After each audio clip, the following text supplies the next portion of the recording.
नमस्कार, मी तुळशीदास भोईटे. मी मराठी न्यूज मध्ये आपलं स्वागत.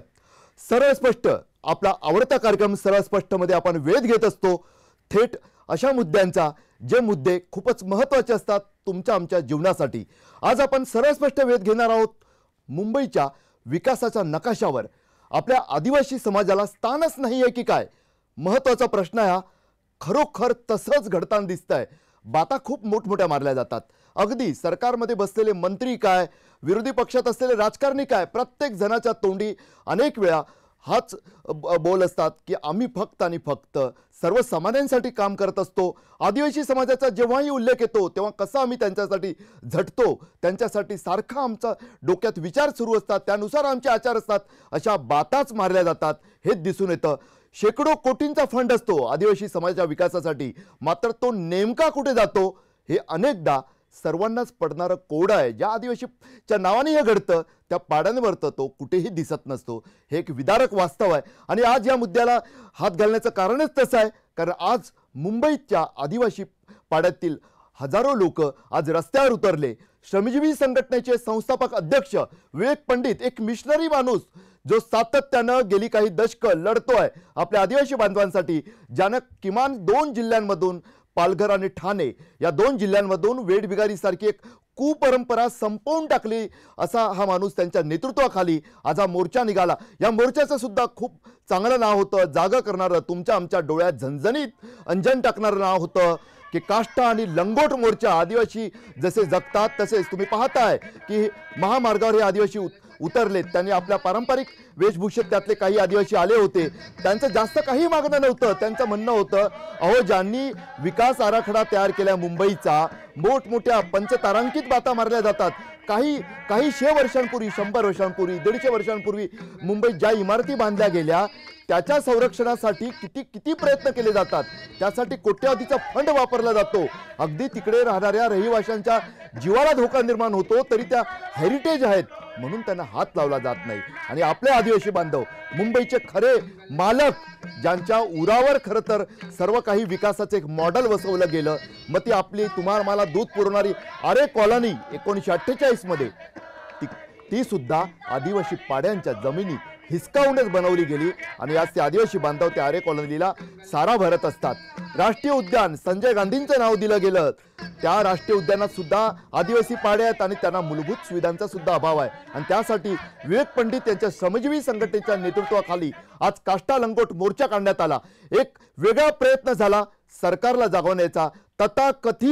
तथाकथित हा शब्द वापरतो मी, नगर नियोजनकारांना जागवण्याचा की अहो आमची पण दखल घ्या. कारण मुंबईच्या आता जो प्रस्तावित विकास आराखडा आहे, या संपूर्ण विकास आराखड्यात कुठेही या आदिवासी पाड्यांना स्थानच नाही आहेत. याच मुद्द्यावर आपल्याला चर्चा करायची आहे. आज आपल्यासोबत स्टुडिओत आहेत विवेक पंडित. ओळख करून देण्याची खरी आवश्यकता नाही आहे, एक केवळ फॉर्मॅलिटी म्हणून सांगतो, श्रमजीवी संघटनेचे ते संस्थापक अध्यक्ष आहेत. त्याचबरोबर 3 वेगळी माणसं. मी मराठीवर नेहमीच आपला एक वेगळा प्रयत्न असतो की सामान्यांचा आवाज म्हणून माध्यम आपली ओळख सांगत असतात, मात्र ते सामान्य कधीही टीव्हीच्या स्क्रीनवर काही सेकंदाचा बाईट व्यतिरिक्त दिसत नसतात. मात्र मी मराठीवर सातत्याने हा प्रयत्न असतो. प्रकाश भोईर आहेत. केल्टी पाडा हा एक पाडा आहे मुंबईतला, आदिवासी पाडा. तिथे ते राहतात. आजही ते कसे जगतात ते सांगतीलच आपल्याला. त्यावर मंगलीबाई बरप आहेत. या नवापाडा राष्ट्रीय उद्यान जे आहे आपलं बोरिवलीचं, त्या राष्ट्रीय उद्यानातल्या नवापाडामध्ये त्या राहतात. त्याचबरोबर नलिनी बुजर आपल्यासोबत आहेत, श्रमजीवी संघटनेच्या त्या मुंबई विभागाच्या अध्यक्ष आहेत. त्याचबरोबर एकीकडे विवेक भाऊंच्या खांद्याला खांदा भिडवून त्या काम करत असताना त्या मुंबईच्या अंधेरी भागातल्या आंबोली भागात सुद्धा कार्यरत आहेत. तिकडच्या आदिवासींसाठी आजही ते आवाज उचलत असतात. जेव्हा बिल्डर एखाद्या आदिवासीची जमीन बळकावू पाहतो त्या श्रमजीवी संघटनेच्या नेतृत्वाखाली त्या तिथं काम करताना आढळून येतात. हे असे आपल्याकडे गेस्ट आहेत. आज खरं तर आमचा तुम्हाला वाटत असेल की सर्व एकतर्फी आहे की काय, तसा प्रयत्न नसतोच कधी मी मराठीचा. आम्ही प्रयत्न केला, सत्ताधारी पक्षाच्या अनेकांशी बोललो, मात्र का कोणास ठाऊक प्रत्येकानं काही ना काही कारण सांगितलं आणि आज ते या कार्यक्रमाला एका महत्त्वाच्या विषयावर येऊ शकले नाहीत. त्याचं कारण काय आहे ते सुद्धा मी कदाचित पुढच्या टप्प्यात तुम्हाला स्पष्ट करेन. कदाचित तेही कारण असू शकतं. सर्वप्रथम आपण एक नजर टाकूया की नेमकी आदिवासी पाड्यांची स्थिती काय आहे ते आपण पाहून घेऊया. की नेमकी जर स्थिती पाहिली, ही चिमुकली आपल्याला दिसते. हे आदिवासी पाडे कुठचे, नंदुरबारचे किंवा गडचिरोलीतील कोणत्या आदिवासी पाड्यावर आम्ही तुम्हाला घेऊन गेलेलो नाही आहोत.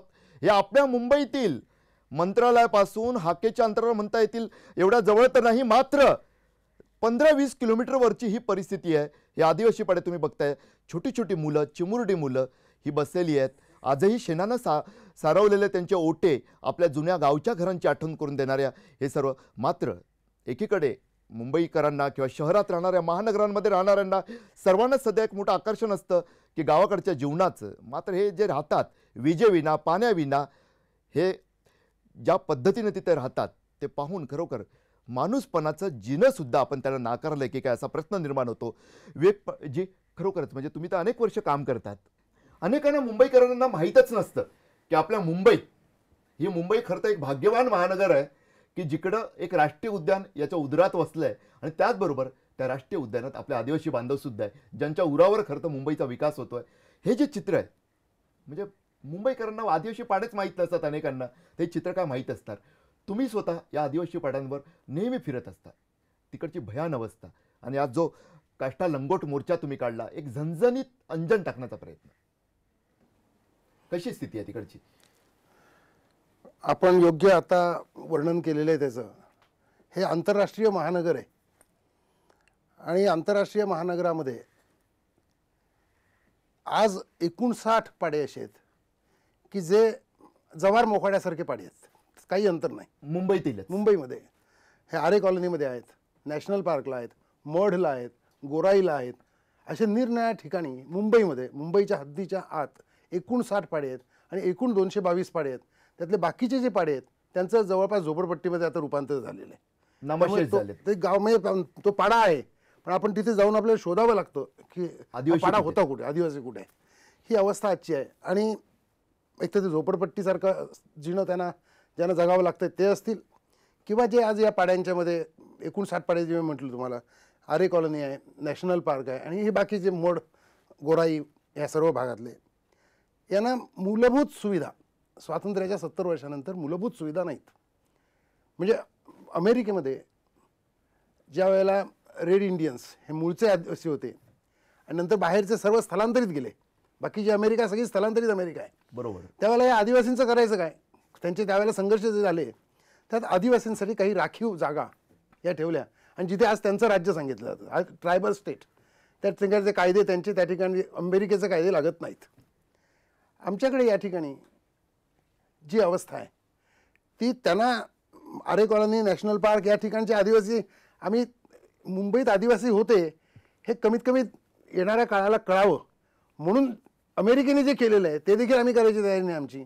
त्या ठिकाणी उद्ध्वस्त करणं हे चाललेलं आहे. नॅशनल पार्कमधल्या लोकांना, SRA सारख्या जे आज मुक्त जंगलामध्ये राहतात, त्या बिबट्याशी सामना करतात, सर्व त्या ठिकाणी जंगलामध्ये खरं आदिवासीचं जीवन जे जगतात, त्यांना तिथून हटवायचं आणि त्या ठिकाणी SRA सारख्या बिल्डिंगमध्ये त्यांना टाकायचं, हा प्लॅन सरकारचा होता. कोंडवाडे तयार करायचे. आणि आपल्याला माहिती आहे SRAची स्थिती काय आहे. तर त्याला विरोध केल्यानंतर आत्ताही त्या नॅशनल पार्कमधल्या पाड्यांना आपल्याला आश्चर्य वाटेल, परंतु पिण्याचं पाणी नाही, त्या पाड्यावर जायला रस्ता नाही, त्या पाड्यावर वीज नाही आणि रिझर्व्ह फॉरेस्ट असल्यामुळे, त्यातही अभयारण्य असल्यामुळे इतर कोणतंही त्या ठिकाणी विकास हा होऊ देत नाहीत. आपल्याला आश्चर्य वाटेल, शिक्षणाच्या अधिकाराचा देखील त्या ठिकाणी भंग आहे. मुलांना शिकायचं झालं तर 2-2, 3-3 किलोमीटर जावं लागतं. हीच अवस्था आरे कॉलनीमधली आहे की आरे कॉलनी ही आरे वसाहत येण्याच्या आधीची ही आदिवासींची वस्ती तिथे, त्या ठिकाणी आदिवासीला हटवण्यात आलं. आज जर जाऊन बघू आपण आरे कॉलनीमध्ये, तर एका बाजूला पवईला IIT, त्या IITला जागा घेतली, तिथला आदिवासी असा एक तुरुंगात ठेवावा त्या पद्धतीने त्याला तुरुंगात ठेवलं. त्यानंतर या बाजूला फोर्स 1, मुंबई दहशतवादी हल्ल्यानंतर फोर्स 1चं त्या ठिकाणी फार मोठं ट्रेनिंग सेंटर झालं. तिथे जे आदिवासी पाडे होते त्या पाड्यांनाही त्याच पद्धतीने त्यांचं पाणी फोर्स 1च्या परवानगीशिवाय तिथे काही नाही. शूटिंग, फिल्मचं शूटिंग मात्र त्या ठिकाणी सुभाष घईंना सुद्धा जागा दिली, सुभाष घई फिल्म सिटीला जागा दिली. त्यानंतर अशी जी ही निर्णय जागा आहेत. आणि शिवाय आमच्या राजकीय नेत्यांनी मतांच्या गठ्ठ्यांसाठी त्या ठिकाणी झोपडपट्ट्या उभ्या केल्या. शिवाय रॉयल पामसारखी हॉटेल्सना जागा दिली. म्हणजे मुंबईमध्ये जो मूळ आहे त्याला उद्ध्वस्त करायचं, त्याला कोणत्याही मूलभूत सुविधा द्यायच्या नाहीत आणि त्याचं अस्तित्व नाकारायचं. आम्हाला आज मोर्चा का काढावा लागला? विकास नाही, कारण विकास आराखड्यात त्यांचा उल्लेखच नाही. म्हणजे आज आम्हाला मोर्चा का काढावा लागला? तर आम्ही आहोत मुंबईमध्ये, तुम्ही आमची दखलच घेतलेली नाही. आणि गेल्या वर्षी जो आराखडा झाला त्या आराखड्याच्या वेळेला आम्ही आधी सांगितलं होतं, शासनाला जाऊन सांगितलं होतं, त्याची आम्ही शिष्टमंडळ नेली होती. गेल्या जुलैला याच काळामध्ये मुंबईतले आदिवासी फार मोठ्या प्रमाणावर एकत्र आले आणि सरकारला त्यांनी हे सांगितलं की आम्हाला आता मारून टाका तुम्ही. हे मरण याचना आंदोलन गेल्या वर्षी केलं होतं आणि त्यावेळेला सरकारने सांगितलं की नाही, याची दखल घेतली जाईल. जवळपास 5,500 हरकती आदिवासी पाड्यांच्यामधून आम्ही दाखल केल्या विकास आराखड्यावर की आमचं अस्तित्व या ठिकाणी आहे, हा पाडा आमचा या ठिकाणी आहे. काही झालेलं नाही, दखलच घेतली नाही. आणि तो गेल्या वेळेच्या आराखड्याची आदिवासीसाठी कार्बन कॉपी यावेळेचा यापेक्षा कोणत्याही जिवंत माणसासाठी, ज्याच्या शेवटी माणूस म्हटलं की भावना असतात तो, आणि एवढं कोणालाही अदखल पात्र ठरवणं, आणि तेही कोणी उपरे नाही तो, या मुंबईचे मालक, ही जमीन त्यांची, ज्यांच्या उरावर सर्व तुमचा आमचा विकास चाललाय, त्याच आदिवासींना हरकती 5,500 हरकती दाखल होऊन सुद्धा एक नाटकच चालतं खरं तर, की तुम्ही हरकती घ्या, त्यानुसार आम्ही पुढे बदल करतो. मात्र विकास आराखड्यात या आदिवासींना, या आदिवासी पाड्यांना कुठेही स्थान नाही. त्यातूनच मग काष्टा आणि लंगोट मोर्चा. केवळ हे काही नाटक नव्हतं की मीडियाने पाहावं, काहीतरी लक्ष द्यावं आणि सरकार जागेल, असं नव्हतं. हे एका वेगळ्या आंतरिक उर्मीतून हा समाज बाहेर आला, रस्त्यावर उतरला. मात्र नेमकी तरीसुद्धा या आदिवासींची काय स्थिती आहे, एवढं सर्व बोललं जातं तरीसुद्धा हे सुद्धा आपण थेट या आदिवासी बांधव भगिनींकडून आज जाणून घेणार आहोत. थोडंसं सरळ स्पष्टमध्ये एका ब्रेकसाठी थांबूया.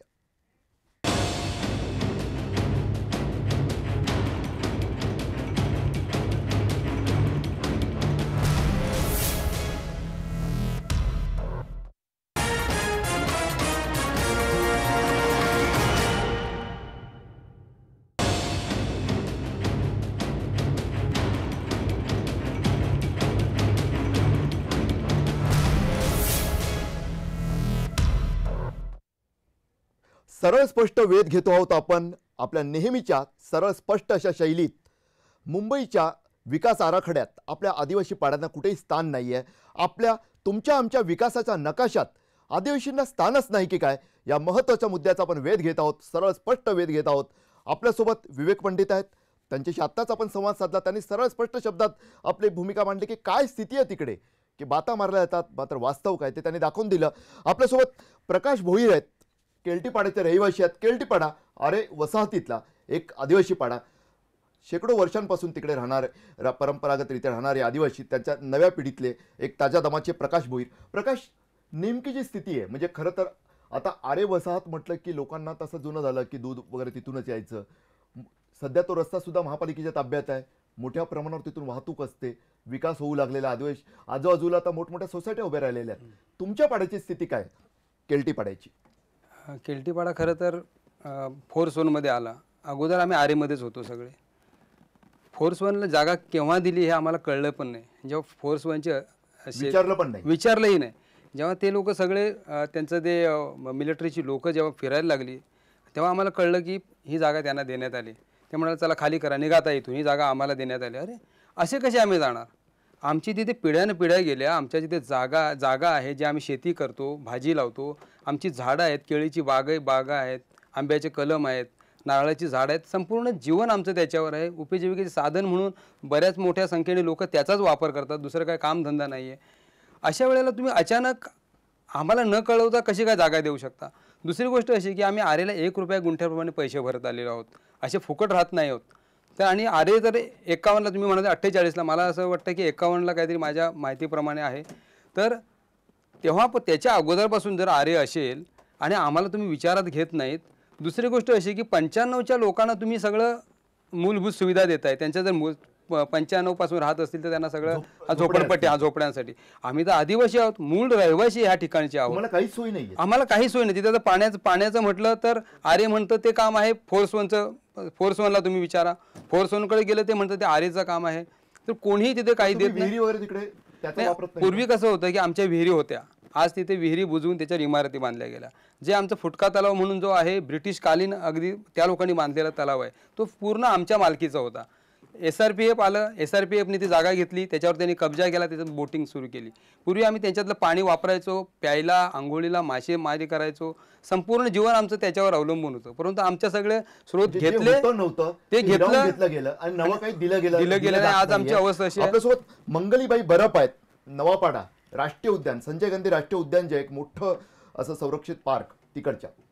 मंगलीबाई, तुम्ही सांगा, म्हणजे एवढी वर्ष तुम्ही पाहतायत, नेमकी स्थिती काय? म्हणजे आता त्यांनी सांगितलं की तिकडे त्यांचं जे होतं ते फोर्सवरून आत्ता आलं, गेल्या 10 वर्षात त्यांनी हिरावून घेतलं. तुमची स्थिती काय? तुमचे अनुभव काय आहेत एवढ्या आमचे पण वर्षात? साहेब, आमचे पण सासरा सासऱ्याची आई सगळे होते, शेती लावायचे, शेती लावायचे सर्व आमचे लोक. मग त्याच्यावर आमचं जीवन होतं. आम्ही काकडे लावायचे, नागली पिकवायचे, सगळे करटोल आणून आम्ही विकायला नेते, त्याच्यावर आम्ही सगळं जीवन आहे. आम्हाला आता काहीच नाही जीवन. आता आम्हाला शेती पण नाही लावून देत, भाजी नाही लावून देत. भाजी लावली ती पण उपटून टाकली. काय आहे, तुम्ही लावायची नाही ना. आम्हाला सांगतात एवढे आमच्या पिढीच्या पिढ्या आम्ही इथंच आहे, आमचे अधिकार आमच्या तिथंच आहे. आम्हाला जन्म, आम्हाला शेती, आम्हाला पण घरात सांगतात तुम्ही बाहेर जा. आम्ही कसं काय बाहेर जाऊ? आम्ही आज आम्ही दुसऱ्याच्या गावात गेलो तर आम्हाला काय तिथं दिवस नाही निघणार. मगाशी आपण बोलत होतो, तुम्ही बकऱ्यांचा उल्लेख केला की तुम्ही बकऱ्या पाळायच्या. बकऱ्या पण आहेत आमच्या. बकऱ्या चारू नाही देत, काय करतात निष्ठापारक. मग? ते सांगते आमचे अधिकार आमचं निष्ठापारक आहे. पण आम्हीच जुने आहेत ना, आम्ही सासऱ्यांच्या आमच्या पिढ्या आमच्याच आहे जागा. तुम्ही नंतर आले निष्ठापारक नाही. आमचेच वडील सगळे जुने आहेत. आम्हाला आदाशी लोक सर्व आम्ही आदाशीच आहेत सगळे. आम्हाला नलिनीजी, या दोघांचे अनुभव, तुम्ही तर नेतृत्व करता, म्हणजे मुंबई विभागाची श्रमजीवीची जबाबदारी तुमच्यावर आहे. तुमचे अनुभव काय? ते एकंदरीत सर्वात मोठी जी अडचण होते अशा विकास नसतो तेव्हा ती महिलांसाठीच असते. पाणी नाहीये, शेवटी महिलांनाच फिरावं लागतं. वीज नाहीये, महिलांसाठीच सर्वात मोठा धोका असतो. तुम्ही या पाड्यांवर जाऊन जेव्हा महिलांशी बोलता तेव्हा खूप वेगळ्याच समस्या समोर येत असतील. पहिल्यांदा मी मराठीचे आभार मानेन की आज तुम्ही आम्हाला इथे बोलवलं म्हणून. एकूणच मी जेव्हा श्रमजीवी संघटनेचं काम करायला लागली तेव्हापासून बघितलं की आमचं आदिवासी असेच फिरतायत. जर आमची विवेक भाऊ आमच्या मागे नसते तर आज मुंबईतल्या लोकांचं काय झालं असतं. महिलांच्या अनेक अडचणी आहेत. जेव्हा आरे कॉलनीत पाहिलं तेव्हा असं दिसलं की फॉरेस्टवाले अक्षरशः महिलांना अशी वागणूक द्यायचे की त्यांच्या काष्टे वगैरे हात असे लावून की बाबा तुम्ही जंगलात जायचं नाही. आणि जेव्हा संघटना आली तेव्हापासून ते बंद झालं. तसंच आरे कॉलनीचं बघितलं तर आरे कॉलनीची पण परिस्थिती तीच आहे. मड गोराई बघितलं तिथे पण पाण्याची सोय नाही किंवा त्या ठिकाणी लोकांना येण्या जाण्याची पण सोय नाही.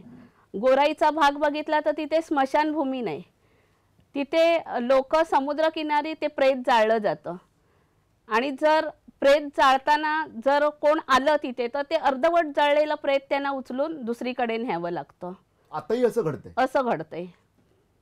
परत काही शाळा तिथे आहेत तर आदिवासी मुलांना फी जास्त आणि जे तिकडचे स्थानिक आहेत इतर धर्माचे आणि जातीचे लोक त्यांना फी कमी. का असं? ते म्हणतात की आमच्या मिशनरीची ती शाळा आहे त्यामुळे ते आम्हाला आमच्याकडनं फी आकारतात. आता परवाच आम्ही एक प्रश्न घेतला आरेचा. आरे कॉलनीमध्ये 2 महिने झाले लाईटच नाही आहे. तिथे 2500 मुलं शिकत आहेत. जास्ती मुलं आमच्या आदिवासींची आहेत आणि तिथे लाईट नाही. का नाही? पण त्यांचं म्हणणं आहे की आरेवाले देत नाही परमिशन आणि NOC देत नाही असं म्हणणं आहे त्यांचं. हा NOC जो शब्द आहे ना विवेकजी, म्हणजे खरोखरच मला कधी कधी असं वाटतं हा NOC म्हणजे शाप आहे एक प्रकारे, की प्रत्येक गोष्टीसाठी म्हणजे मोठमोठे टॉवर तिथे बाजूने जेव्हा आपण जातो पश्चिम द्रुतगती मार्गावरून किंवा जोगेश्वरी विक्रोळी लिंक रोडवरून मोठमोठे टॉवर तिथे जंगलात अतिक्रमणच करताना दिसतात असं म्हणेल. आणि दुसरीकडे आदिवासी पाड्यांसाठी NOC. म्हणजे हे नॅशनल पार्कला किंवा आरे कॉलनीला काहीही करताना खरं म्हणजे यांची NOC घेणं आवश्यक होतं. खरोखरच योग्य बोललात तुम्ही. हे जर मालक हे आहेत हो, तर यांना पाहण्यासाठी NOC साठी त्या ठिकाणी जावं लागतं. फोर्सवरने जमीन घेतली, चांगलं आहे, राष्ट्रीय काम आहे, मात्र त्यांना नंतर कळतं. म्हणजे जो त्या ठिकाणचा मालक त्याला गुलाम केलं आणि नोकरी करता त्या ठिकाणी जे CEO आले आणखी कोणी आले हे यांच्यावरती हे गुलामापेक्षाही यांना वाईट पद्धतीने वागवलं जातं. म्हणजे आमच्या प्रशासनाला देखील थोडीशी संवेदना, शासनाचं धोरण तर आपण पाहतोच आहोत, संवेदना ही नाही, आणि प्रशासन त्याच्यावरती ताण करतं. आता परवा एका ठिकाणी गोरेगावला फिल्म सिटीमध्ये आदिवासींनी फार पूर्वीपासून ते शेती लावतात. अरे भात लावलं, ते भात काढून टाका म्हणून सर्व फिल्म सिटीचे लोक गेले. मी आमच्या लोकांना सांगितलं की आपण भात जे लावतो ते परमेश्वरासारखं आपण मानतो, आपण ते काढत नाही कधी. त्यामुळे जर काढायचं असेल तर त्यांना काढू द्या, फिल्म सिटीला काढू द्या, आपण काढायचं नाही. काय म्हणजे माणुसकीच संपून गेली अशी परिस्थिती आहे मुंबईमध्ये. म्हणजे एकीकडे एक मोठा निर्माता सरळ सरळ त्यांना एक जमिनीत आंदण दिली जाते सरकारकडून मोठ्या प्रमाणात, सुभाष गैंचं, विस्लिंग वुड्सचं आणि आदिवासींची जमीनच, आणि दुसरीकडे की भाताची रोपं उपटून टाका. आणि सर आम्ही पाहतो पिक्चरमध्ये की एखादा हिरो गरिबांना कसा मदत करतो किंवा गरिबांच्या याच्यासाठी कल्याणासाठी तो झटतो, फाईट करतो आणि मग गरिबांना न्याय देतो. इथे चित्र वेगळं आहे. ही तुमची फिल्म सिटी आहे, तुम्ही फिल्म सिटीमध्ये एक नाटक दाखवतात, एक शूटिंग असते, त्या ठिकाणी सगळं असं होतं. पण रिअल लाईफ काय तिथली, तिथे तुम्ही तसं करताय का? तुम्ही एक पैशासाठी म्हणून हे सगळं दाखवताय, परंतु तिथली अवस्था आहे ती अगदी त्याच्या वेगळी आहे की तिथल्या लोकांना नाडलं जाते. हां, आता आम्ही जे आज जो हे होता मोर्चा होता तो ह्यासाठी की आम्हाला मुंबईच्या नकाशामध्ये आमचे पाडे दाखवले गेले पाहिजेत की 222 आदिवासी पाडेत, हे आम्ही म्हणतोयच. शिवाय 2003 साली शासनाने सर्वे केला, 2005ला एक पुस्तिका काढली त्याच्यावर, त्याच्यामध्ये त्यांनी ते 222 आदिवासी पाडे दाखवलेले आहेत. कुठे कुठे किती पाडे आहेत. आरेमध्ये 27 पाडे आहेत, 11 पाडे नॅशनल पार्कमध्ये आहेत, गोराईमध्ये आहेत, मालाडमध्ये आहेत, हे सगळे त्यांनी पाडे दाखवले. त्याचबरोबर याच्यामध्ये त्या सर्व पुस्तकामध्ये लिहिले आहे की कोणकोणत्या सुविधा त्यांना अद्याप मिळालेल्या नाहीत, हे शासन सांगतंय. पुण्याच्या आदिवासी संशोधन केंद्राची लोकं आली होती आणि त्या लोकांनी सर्वे केलेलं आहे. मग एवढं सगळं असताना तुम्ही मुंबईचा विकास आराखडा करताना आमच्यापासून सुरुवात करायला पाहिजे, कारण आम्ही मूळचे आहोत. तर आमचं तिथं विचारच नाही. आणि हे आम्ही किती वेळा सांगायचं त्यांना, एकदा की दोनदा. मागच्या वेळेला आम्ही 24 एप्रिलला मोर्चा काढला, तो मोर्चाच्या रूपाने आम्ही जाऊन आता भाऊनी सांगितल्याप्रमाणे 5,500 हरकती दाखल केल्या, तरीसुद्धा होत नाही. काय चाललंय हे? म्हणजे खरोखर काय चाललंय हाच प्रश्न पडतो विवेकजी, की आत्ताच त्यांनी म्हणाले तसं की पडद्यावरचे हिरो प्रत्यक्षात एक प्रकारे म्हणजे ते हिरोच असं नाही, इतर सर्वच फिल्म सिटीशी संबंधित अधिकारी, प्रशासक जे कोणी बसतात हे विलनच ठरतात यांच्यासाठी. विकास आराखड्यावर एवढ्या हरकती घेतल्या गेल्या, मोठमोठी नामांकित माणसं तिथे बसतात, विकास आराखडा तयार करतात. मानव केंद्रित एक खूप मोठा शब्द सध्या प्रचलित झालेला आहे. हे माणसं नाही त्यांना वाटत काय नेमकं असं होतं असं तुम्हाला वाटतं? खरं म्हणजे मला एकूणच प्रश्न पडतो, हे आदिवासींचे सगळे, आता हे आपण मुंबईतल्या आदिवासींचं पाहतो, म्हणजे दिव्याखाली अंधार हे पूर्णपणे सत्य करून दाखवलं त्यांनी. की शासक याच्या आधीचे असतील, आताचे असतील, त्यांचं समाजाप्रती जे देणं आहे, कर्तव्य आहे शासनाचं म्हणून, त्याची जाणच राहिलेली नाही. की मी कुणासाठी, तुम्ही ज्याला म्हणता तसं माणूस हा जर केंद्रबिंदू असेल तर हा जो वंचित माणूस आहे, ज्याला राज्यघटनेनं संरक्षण दिलं आहे, विशेष संरक्षण यांचं करायचं आहे, त्यांचं सामाजिक, आर्थिक, शैक्षणिक हितसंवर्धन करायचं आहे, अशी राज्यघटनेने मार्गदर्शक तत्वामध्ये जबाबदारी टाकली. कायदे सोडून द्या, पण मार्गदर्शक म्हणजे राज्यघटनेला सुद्धा तुम्ही धाब्यावर बसवता. आणि आज जी त्या ठिकाणची परिस्थिती आहे, ही परिस्थिती मागच्या वेळेला मी तुम्हाला म्हटलं की मागच्या वेळेला मुख्यमंत्र्यांनी आदेश दिला, मुख्यमंत्र्यांचे प्रधान सचिव त्यांनी बैठक घेतली, त्यावेळेला नगरविकासचे प्रमुख होते, त्यांना माझ्यासमोर आमच्या मिटिंगमध्ये सांगितलं, मुख्यमंत्र्यांनी प्रधान सचिवांना सांगितलं, प्रधान सचिवांनी आमच्या समोर त्यांना सांगितलं, तरी देखील आराखड्यात जेव्हा स्थान मिळत नाही तेव्हा आम्हाला राजकीय हेतूबद्दल देखील शंका यायला लागते की असे मुख्यमंत्री हतबल आहेत का की ज्यांचं सांगितलेलं ऐकलं जात नाही. आणि जर असेल तर मुख्यमंत्र्यांनी काय कारवाई केली त्यांच्यावर, हा आमच्या समोरचा आज प्रश्न होता. नक्कीच हाच मोठा प्रश्न आहे की मुख्यमंत्र्यांनी अशा निबर प्रशासनावर किंवा त्या नोकरशाहीवर खरोखर काही कारवाई केली का, हा प्रश्न स्वतः मुख्यमंत्र्यांनी पाहावा. कारण एक संवेदनशील म्हणून त्यांचं व्यक्तिमत्व आहे, त्यांना ओळखलं जातं. आणि विवेक भाऊ सांगतात आहे की त्यांनी स्वतः लक्ष वेधलं, 5,500 हरकती घेतल्या गेल्या. आणि सर्वात म्हणजे आत्ताच प्रकाशने जसं आपल्याला सांगितलं की आदिवासी संशोधन संस्थेने जे सर्वे करून एक अहवाल तयार केला, त्यात जे सांगितलं 222 पाडे सांगितले, तिकडच्या समस्या सांगितल्या, मात्र विकास आराखडा करणाऱ्यांना त्या दिसल्याच नाहीत का हो? ते पाडे कसे त्यांच्या नजरेआड गेले की ज्यांना हेरिटेज दिसतात, 100-125 वर्षांपूर्वीच्या इमारती हेरिटेज म्हणून जपावेशा वाटतात, त्यांना हे शेकडो वर्षांपूर्वीचे आपले आदिवासी पाडे का दिसत नाहीत? थोडंसं एक ब्रेक घेऊया आणि ब्रेक नंतर ही चर्चा अशीच पुढे नेऊया. प्रयत्न करूया की भारतीय जनता पक्षाच्या वतीनं कोणी काही बोलतंय का.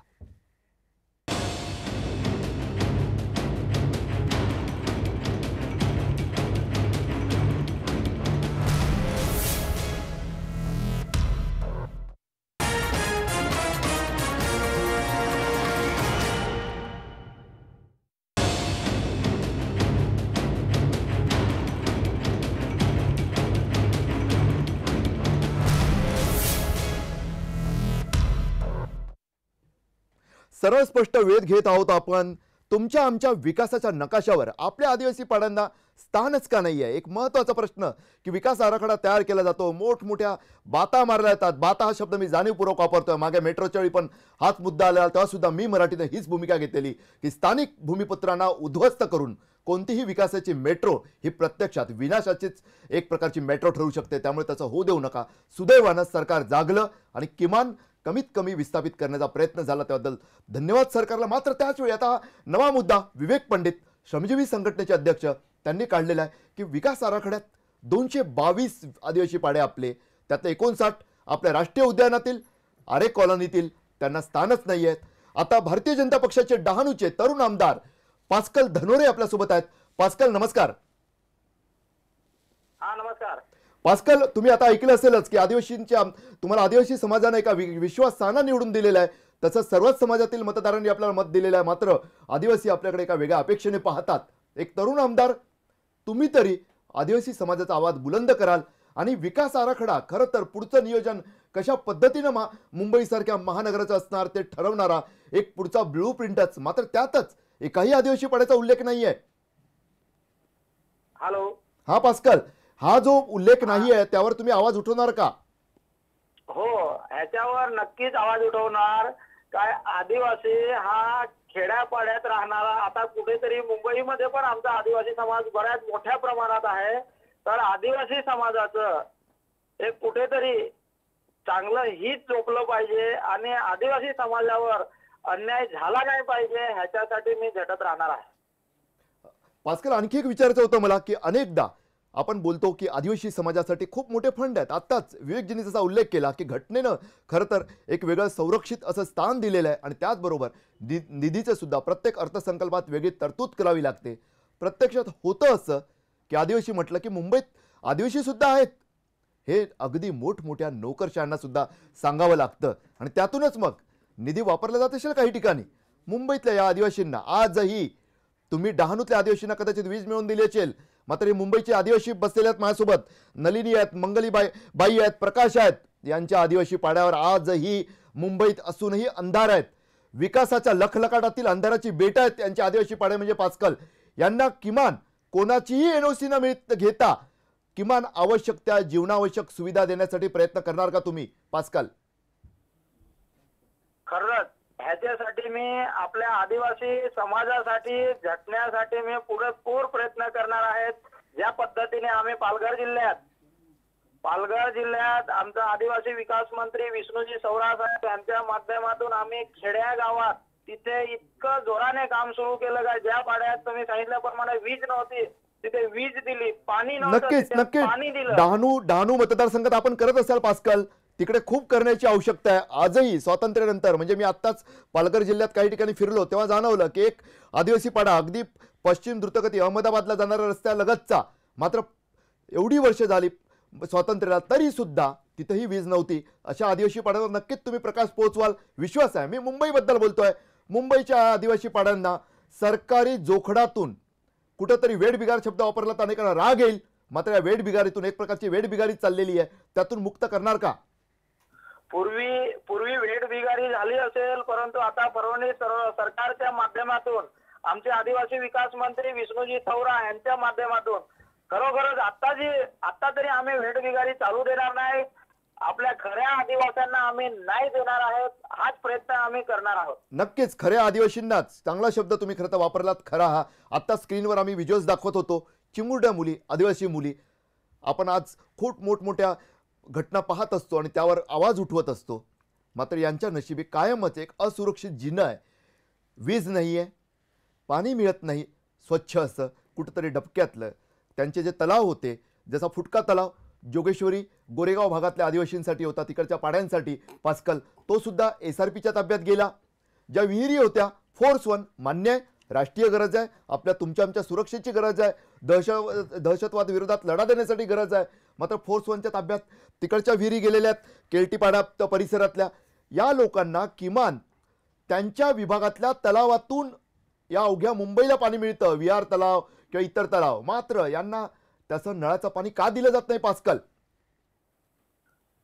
आम्ही ज्याप्रमाणे इथे ह्या ग्रामीण पट्ट्यात पालघरला आहे, शहर आहे, पालघरमध्ये आदिवासींना पाणी दिलं जातं, त्याचप्रमाणे आपण मुंबई सारख्या ठिकाणी, मी तर सांगतो आदिवासींना इतका मोठा समाज आहे, आदिवासी यांना पहिलं पाणी दिलं पाहिजे. कारण काय स्थानिक भूमिपुत्र असेल तर हा आदिवासी आहे, स्थानिक भूमिपुत्र आहे. आद्य भूमिपुत्र आहेत. भूमिपुत्रांना पहिलं पाणी असेल तर ह्या स्थानिक भूमिपुत्रांना दिलं पाहिजे, ह्या मताचा आहे. ह्याच्यासाठी आम्ही आदिवासींसाठी मुंबईमध्ये राहणारे जे आदिवासी आहेत त्यांच्यासाठी आम्ही मुख्यमंत्र्यांच्या दालनात आम्ही एक बैठक लावू आणि बैठकीत आम्ही काय हे मुद्दे आपल्या आदिवासींसाठी आहेत आणि ते झाले नाही ते आम्ही नक्कीच पास्कल, तुम्ही त्यासाठी प्रयत्न करा अशी अपेक्षा बाळगतो. लवकरच कळेलच आपल्याला की पास्कल धनोरे यांनी प्रत्यक्षात कितपत केलाय. विधानसभेत विकास आराखड्याचा मुद्दा ते लावून धरतात का, आपल्या आदिवासींसाठी ते आवाज उठवतात का, आणि विकास आराखडा प्रत्यक्षात भकास आराखडा वाटतोय तो मला, कारण त्यात आपल्या आदिवासींना स्थान नाहीये. त्या आदिवासी पाड्यांच्या विकासाचा होऊ शकत नाही, कारण तिकडे पाड्याचा तर उल्लेखच नाहीये. म्हणजे विवेकजी आता सुद्धा म्हणजे पास्कल एक तरुण कार्यकर्ता, तुमच्याशी परिचित असाच आहे त्या परिसरातला, त्यांनी आश्वासन दिलंय की आवाज उठवताल. तुमचे अनुभव काय आहेत? मगाशी तुम्ही विषादानं बोललात की मुख्यमंत्री सुद्धा हतबल आहेत की काय? नाही, आता आमदार पास्कल धनोरेंनी जे सांगितलं त्यांचं सन्मान आपण केला पाहिजे. पण ते ज्यांचं उदाहरणं देत होते, ज्या मंत्री महोदयांचं आहे, मुळात तो मुद्दा आजचा नाही आहे, विषय नाही आहे. परंतु हे जर आमचे प्रतिनिधी आहेत, आमच्या समाजाचे प्रतिनिधी आहेत, समाजाचे कॅबिनेट मंत्री आहेत, तर राज्यातल्या आदिवासींचं हितरक्षण करणं ही तर त्यांची घटनात्मक जबाबदारी आहे. मग सांगितलं त्याप्रमाणे 100%. कारण त्यांनी घटनेची शपथ घेऊन ते मंत्री झाले. आणि सरकार, या आदिवासींचं सरकार कोण? तर आदिवासी विकास मंत्री, त्यांनी प्रतिनिधित्व करायला पाहिजे. त्यांना याची कल्पना तरी आहे का, हा प्रश्न आहे. की त्यांना आज आदिवासींचे जे आश्रमशाळा बाकीचे जे सगळं चाललं आहे आपण पाहतो, त्यातून वेळ काढून हा आदिवासी समाज आपला कसं जीणं जगतो मुंबईमधला. बरं, हे नवीन नाही आहे की आत्ता पहिल्यांदाच आज आणलं असं. म्हणून आता जेव्हा धनोरे सांगत होते तेव्हा मला हसू येत होतं की तुम्ही काय म्हणजे कुठल्या काळामध्ये आहात तुम्ही. या ठिकाणी आजूबाजूला तुम्ही निवडणुका लढता, तुमचे पक्ष निवडणुका लढतात, सर्व प्रकारच्या महानगरपालिका, विधानसभा, लोकसभा, त्यावेळेला मतांसाठी यांच्याकडे जाता. म्हणजे आदिवासी कसा जगतो हे तुम्हाला राजकीय नेत्याला माहीत नाही असं नाही. नाही, आजकाल तर फोटो ऑपॉर्च्युनिटी मानली जाते की मी पहा आदिवासी पाड्यावर प्रचार करतोय, त्यांच्यावर बसून चहा पितोय, त्यांच्यासारखं वागतोय. पण त्यांच्या मूलभूत प्रश्नांचा ज्यावेळेला संबंध येतो त्यावेळेला आम्ही अलिप्तपणे राहत असतो. आणि तुम्हाला मी म्हटलं तसं की एकूण समाजाच्या संवेदना आमच्या बोथट झालेल्या आहेत. बोथटच झालेले आहेत का खरोखर? एक म्हणजे विवेकजी एवढी वर्ष दशकं खरं तर काम करतात आहे, आदिवासींसाठी आवाज उठवतात आहे. मगाशी म्हणाल तसं की एक पालघर ठाणे जिल्ह्यातील वेठबिगारी संपवणारा हा एक संघर्ष यात्री आहे, मात्र तरीसुद्धा त्यांच्या बोलण्यातसुद्धा जो विषाद जाणवतो आहे, स्वाभाविक आहे हो की अगदी मुख्यमंत्री सांगतात आणि अधिकारी ऐकत नाही. नेमकं असं का घडतं याचाही आपल्याला सरळ स्पष्ट वेध घ्यायचा आहे. थांबूया एका ब्रेकसाठी.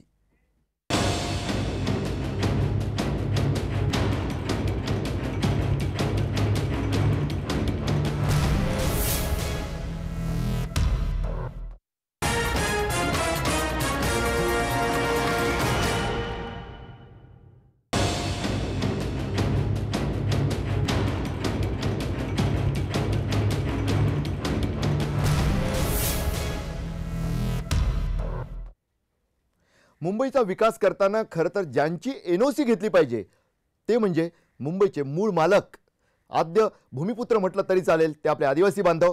मात्र त्यांच्याच आदिवासी पाड्यांना मुंबईच्या प्रस्तावित विकास आराखड्यात कोणतंही स्थान नाही. एक नाही, दोन नाही, 222 आदिवासी पाडे होते, त्यातले 59 आपल्या राष्ट्रीय उद्यानात, बोरिवलीपासून ते गोरेगावपर्यंत जे पसरले आणि पुढे ठाणे जिल्ह्यापर्यंत गेलेल्या त्या राष्ट्रीय उद्यानात 59, तसंच राष्ट्रीय उद्यान आणि आरे कॉलनी मिळून 59 आदिवासी पाडे आहेत. मात्र त्यापैकी एकाचीही दखल, एकालाही या विकास आराखड्यात स्थानच मिळालेलं नाही. त्यामुळे भकास आराखडा वाटतोय तो, असं म्हटलं तर वागवं ठरू नये. आपल्यासोबत प्रकाश आहेत. प्रकाश भोईर केल्टीपाडा, गोरेगावच्या केल्टीपाड्यात राहतात.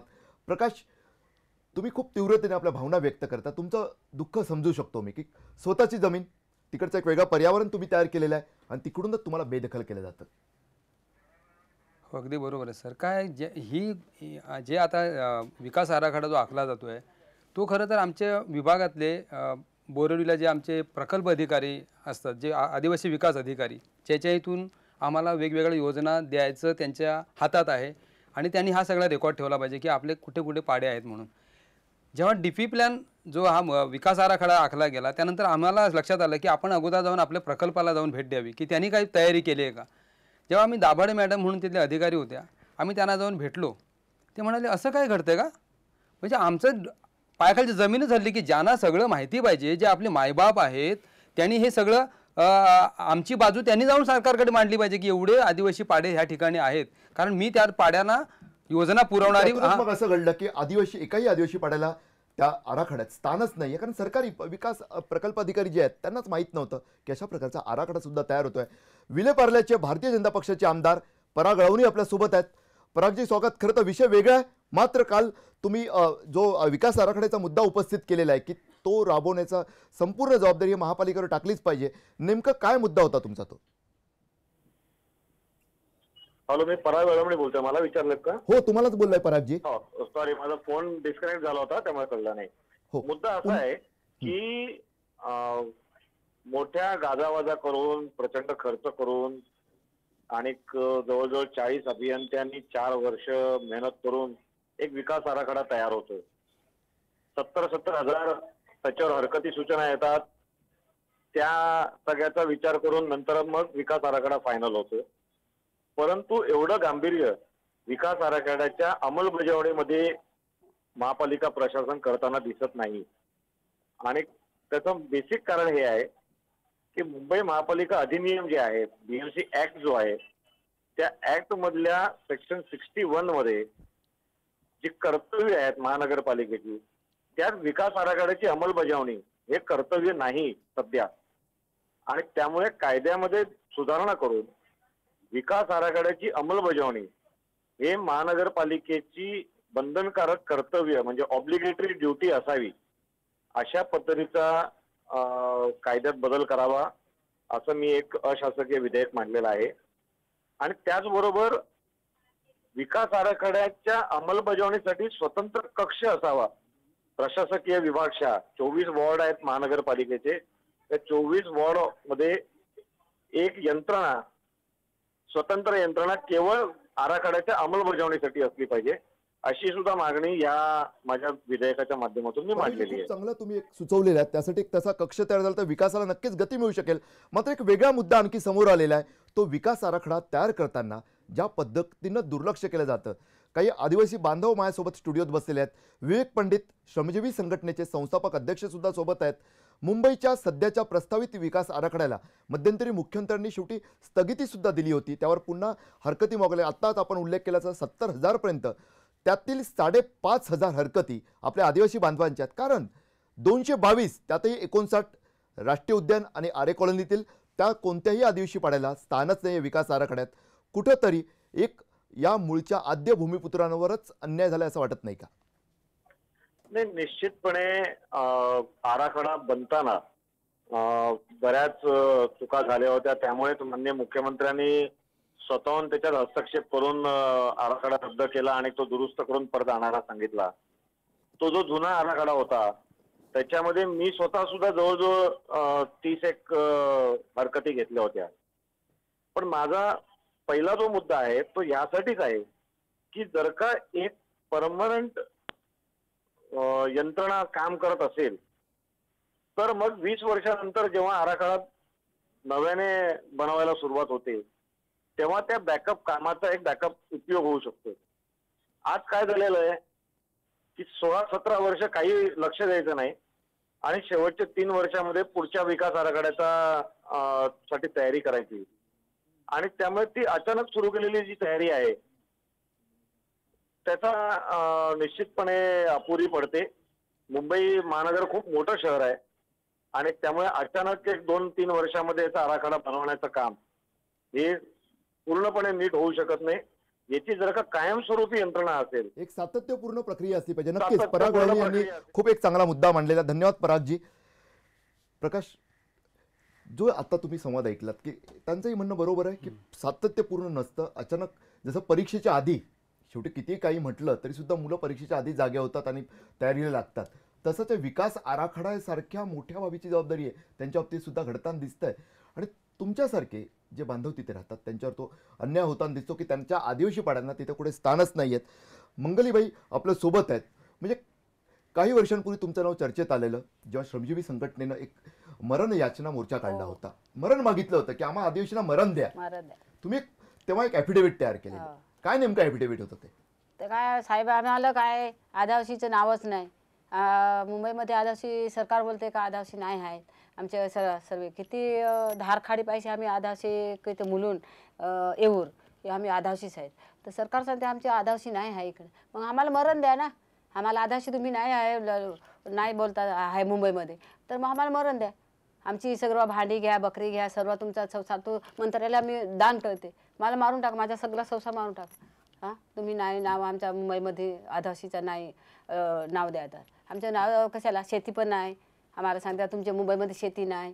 सांगते आम्ही आदिवासी आहेच ना. तुम्ही सर्व करायलाच नाही आलेला, कुठं आमच्या पाड्यालाच आलेला, भेट द्यायला नाही. बाकीचे म्हणतात तुम्ही ऑफिसला भेट द्यायला येतात, आदिवासी पाड्याला कसं नाही भेट द्यायला या तुम्ही? आदिवासी कुठं आहे, कसे पोट भरतात, काय जीवन आमचं कसं झालं होते. आता शेती नाही आम्हाला. जेव्हा आम्ही किती 50 रुपये कमावू तेव्हा आमचे धान्य घरात येते. 1 किलो चावल आणू, 1/2 किलो डाळ घेऊन येऊ, असं आमचं थोडं थोडं घेऊन संसार चालवते आम्ही. हां, आम्हाला लक्षच नाही ते सरकार देत. नलिनी, खूप व्यथा वेगळ्याच आहेत. तुम्हाला तर यापेक्षाही जास्त ऐकायला मिळत असतील. हो. असं आहे.